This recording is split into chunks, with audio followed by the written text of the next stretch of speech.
Claret TV talking to Chelmsford City manager Robbie Simpson following the 3-2 defeat against Ware in pre-season. Robbie, what do you think of that one? Tough workout, yeah. They were different type of challenge to Saturday.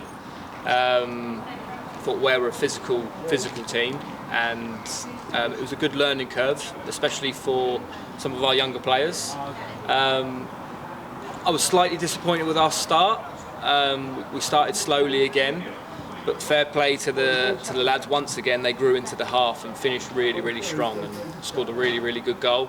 Great finish by Callum, not just the finish. I actually love the throw-in from Cameron James that started the move off really. But obviously a wonderful finish, and we finished the half really strongly. And we actually started the second half really well, really bright. The young lads up front were moving the ball really quickly. And just said to him there, sometimes it's too quick. It was too quick. It wasn't controlled, and when you're not controlled, the game gets spread. And as the game gets stretched, there's obviously a lot more holes. And as players, we had some players that obviously the trial list I'd like to give 90 minutes, and there was tired bodies, but also tired minds. Two of their goals are three men in the middle of the 6-yard box, which is nothing physical or tactical. It's just mentally switching off, and that can happen, especially at this stage of the season, especially new lads coming in that maybe don't know the group. And I just said to them in there that to get through that, talking. Your tongue's one of the best muscles you can use in football, and you can see the difference when Dave Winfield's on the pitch, because he's a great talker. You can certainly, I know from last season, Charlie Sheringham at the top end of the pitch is a great talker. So when you've got two people like that talking to others and helping them, it does help them, and it makes their job easier. And the young players can learn that, really learn that, but also us as a whole, as a team. I think we're a bit too quiet, and that makes things like their goals able to happen. But all in all, like what I asked of the players today was tough, especially after the game Saturday. I asked us to play at high intensity, high pressing game, and I thought they did that. I thought they really tried to do that, and maybe the sprinting muscles aren't there yet, but the physical work we've been doing in training has been more endurance, getting a base fitness really. And as we move towards the end of pre-season, it'll be more sprint endurance.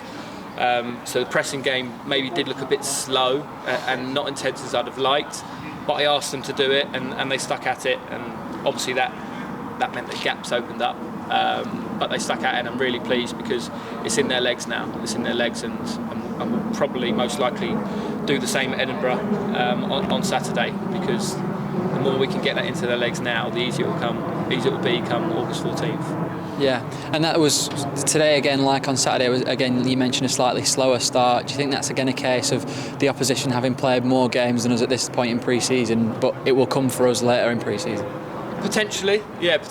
But I didn't have to say anything at half-time actually, because they all said it was a slow start again, and they all just spoke between themselves and said that's the last one now. That's the last time we can start slowly. So fair play to them for recognising it, and whether that's the case because they've had more friendlies or started earlier than us, I don't know. But I asked for a faster start and I didn't quite get it, so a little disappointed.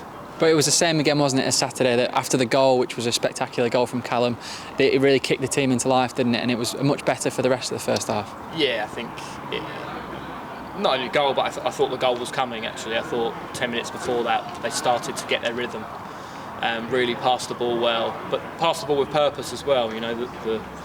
The opposite wide man was getting involved from the crossfield balls really well, but we were working that opportunity by smaller passes around one side and opening up the space for the opposite wide man, which we haven't really done any work on, but the shape naturally allows us to do that, and I'm glad that without having to do any work on it, they've recognised it themselves, and it's we're playing some nice stuff. We are.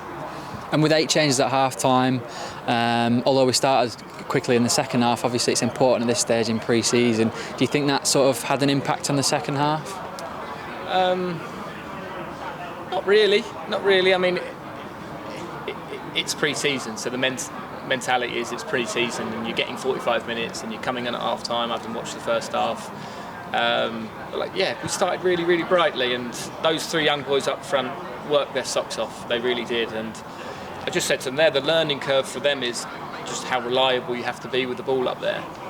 It can't always be fast, let's try and score a goal. Sometimes you have to just keep hold of the ball, protect the ball, let the team build and work our way up the pitch. And it just was a bit too much end to end, and we didn't have much control. We were fast and trying to make things happen up there, but we didn't have much control, I didn't think, at all in that second half. Maybe until we went to 10 men, and then we realised, right, we have to keep the ball when we get it. But yeah, it's all great learning curve for these young boys. Yeah, and you mentioned it there, we went down to 10 men obviously when one of the trialists went off with an injury. What was sort of your thinking behind keeping 10 men on the pitch? Two things really. The lads in the first half worked extremely hard, and they got the work in their legs that I wanted them to, and probably not worth risking injury by them not being ready to come on. But also, we're going to go down to 10 men sometimes in the season, so why not try it when it naturally happens, rather than me taking someone off and trying it. So it's those two reasons really. And I think when we go down to 10 men in the season, we'll be a bit more compact and maybe play on the break. But I asked us to just carry on getting the work in our legs on the pitch. With 10 men, keep trying to press them, and we did at times, and we had to sit off at times. But fair play to the lads, because we kind of forfeited the score line for the work in the legs when we went down to 10 men.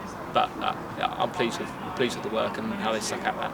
Yeah, and that's 2 games now where we've seen you in central defence. Is that something that we'll see more of during the season? Potentially. I think you can see that obviously we've got trialists back there, and I'm playing Addy and Dave together in both games so far, and I think them two have formed a great relationship already. And I wanted them to get 45 minutes, so looking around, it's trialists and myself to step in, and Aaron Lang on Saturday stepped in out of position. And it's good to point out, actually, some of the academy lads I'm asking not only to step up to the first team, but to play out of position. And fair play to them, they're listening and they're giving it a real good go. But in terms of myself, I quite enjoy playing back there. I won't be starting myself ahead of Dave or Ade, I tell you that, but it's an option if we have to at some point. Okay, brilliant. Thanks, Robbie. Cheers, mate.